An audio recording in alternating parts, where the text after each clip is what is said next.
Salut les minous, c'est Lune de Givre et aujourd'hui on se retrouve pour une nouvelle vidéo. Donc comme vous l'avez vu dans le titre, ça va être l'épisode 2 des théories et celle-là va concerner Croc Jaune et Étoile Brisée.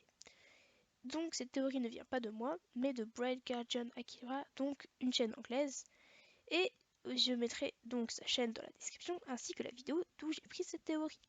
Donc dis-toi comment t'as fait pour trouver cette théorie, blablabla. Ça ne vient pas de moi, donc ne me dites pas ça quoi dans les commentaires s'il vous plaît. Donc, trêve de blabla, on va commencer la théorie. Donc, je pense que vous connaissez tous Croc Jaune, c'est un personnage assez présent dans la série. Donc, Croc Jaune, elle a une vie pas très terrible. Tout simplement parce qu'elle a un fils sanguinaire, elle a perdu ses deux filles, elle sent la douleur des autres chats, et à cause de ce pouvoir, elle était obligée de devenir guérisseuse, et à cause de ça, elle était obligée d'abandonner son compagnon Étoile Grise, qui a été tué par son fils. Donc, la vie pas très terrible, quoi. Mais qui est son fils? Eh bien, son fils, c'est Étoile Brisée, je pense que vous êtes tous au courant. Et Étoile Brisée, qui c'est? Étoile Brisée, c'est le premier vrai méchant de la série. Alors, pourquoi je dis premier vrai méchant? Parce qu'avant lui, il y a eu Ombre d'Érable et Griffe d'Épine. Mais pour moi, je ne les considère pas personnellement comme des méchants. Enfin, Ombre d'Érable, un petit peu, mais Griffe d'Épine, non. Pourquoi? Parce que Ombre d'Érable, elle cherche juste la vengeance pour ceux qui l'ont fait souffrir. Donc, c'est pas vraiment un truc de méchant. Enfin, si, mais pas vraiment. Et Griffe d'Épine, lui, c'est pas vraiment un méchant, mais j'expliquerai dans une autre théorie qui sortira bientôt. Donc, qu'a fait Étoile Brisée pour qu'on le considère comme un vrai méchant? Eh bien, il a entraîné des chatons jusqu'à leur mort, il a permis à Étoile du Tigre de devenir le chef du clan de l'ombre, il a tué son père pour prendre sa place, il a banni le clan du vent et du coup, il a fait souffrir tous les clans, il a essayé de dominer la forêt, donc c'est un vrai méchant, quoi. Enfin, c'est carrément plus que de la vengeance. Mais qu'est-ce qui serait passé si Étoile Brisée était mort avec ses deux sœurs? Eh bien, le clan du vent ne se serait pas fait bannir et les clans n'auraient du coup pas souffert d'Étoile Brisée. Étoile du Tigre n'aurait pas été chef du clan de l'ombre en tout cas, il serait peut-être devenu chef du clan du tonnerre, mais il aurait été beaucoup moins cruel qu'il l'est, car il n'aurait pas été inspiré par Étoile Brisée.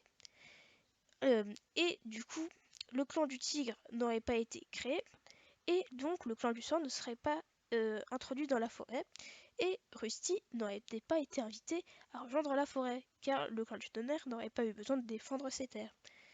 Et donc, tous les événements entre Retour à l'état sauvage et le dernier espoir n'auraient jamais existé ou auraient été vraiment très modifiés.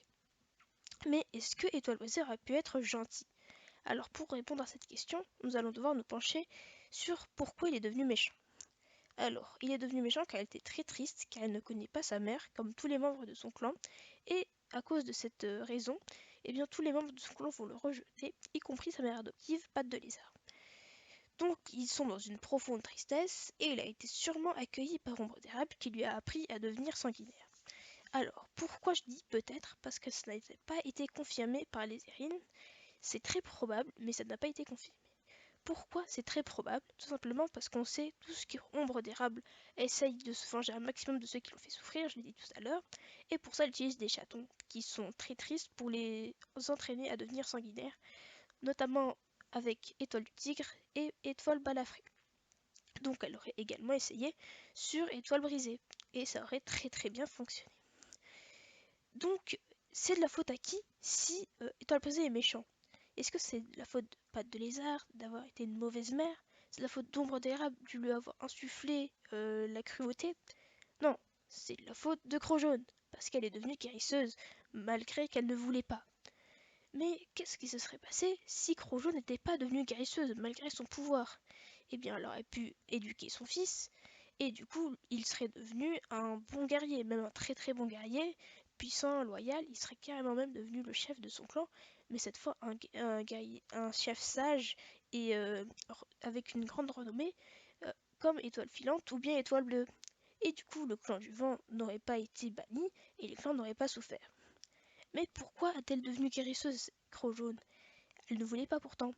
Mais c'est tout simplement parce que, comme je l'ai dit, elle a le pouvoir de sentir la douleur des autres. Donc Moustache de Chose lui a dit que tu avais un destin à accomplir, etc. etc. Mais qui lui a donné ce pouvoir à Croc Jaune? Eh bien c'est le clan des étoiles qui lui a donné ce pouvoir. Donc le clan des étoiles a voulu que les clans souffrent. Mais pourquoi? Pourquoi le clan des étoiles voulait que les clans souffrent Normalement, le but du clan des étoiles, c'est justement d'aider les clans. Alors pourquoi il ferait l'inverse?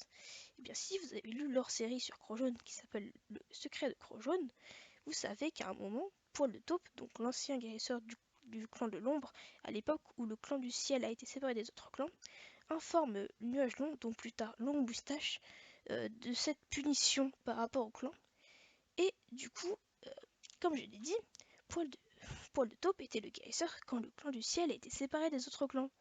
Vous trouvez pas ça un petit peu bizarre que, comme par hasard, le guérisseur qui était là quand le clan du ciel s'est fait séparer des autres clans passe cette prophétie à Nuage Long? Vous trouvez pas ça un petit peu chelou? Pourquoi c'était pas un autre guérisseur qui a informé Nuage Long? Il y en a eu plein d'autres guérisseurs du clan de l'ombre. Alors pourquoi lui? Eh bien là on va rentrer dans vraiment le cœur de la théorie. Comme je l'ai dit, sans Étoile Brisée, Étoile de Feu ne serait jamais il serait jamais devenu chef, il n'aurait tout simplement pas existé dans les clans. Mais qui est parti chercher le clan du ciel pour le ramener dans les clans? Étoile de Feu. Vous comprenez là? Donc, le clan des étoiles a maudit Croc-Jaune pour qu'elle puisse devenir guérisseuse et qu'elle abandonne son fils pour que celui-ci devienne un tyran et qu'il fasse souffrir les clans car ils ont fait partir le clan du ciel, et pour que Rusty vienne dans le clan du tonnerre car le clan du tonnerre avait besoin de Rusty, et pour que celui-ci, quand il deviendra chef, pour qu'il aille sauver le 5e clan, donc le clan du ciel. Donc voilà la théorie Croc-Jaune est maudite. Voilà, donc j'espère que vous avez apprécié cette grosse théorie même. Voilà. Donc j'ai vraiment pris du plaisir à la monter, etc. Et j'espère qu'elle vous plaira. N'hésitez pas à donner votre avis sur cette théorie en commentaire. Personnellement, j'y crois, mais à 200% à cette théorie. Même pour le fait que Ombre d'érable ait entraîné l'étoile brisée. Non, mais j'y crois tellement. C'est juste tellement possible que cette théorie existe pour de vrai dans l'univers, que les Eren aient fait exprès d'introduire un 5e clan comme ça, un petit peu discrètement, qu'elle donne le pouvoir de Croc-Jaune juste pour justifier quelque chose de totalement bête, on va dire. Juste le fait qu'elle devienne guérisseuse, qui soit justifié avec un pouvoir. On peut le justifier autrement, mais qu'elle le fasse comme ça. Juste quelques petits éléments comme ça qui fassent juste cette théorie est juste énorme. Donc voilà.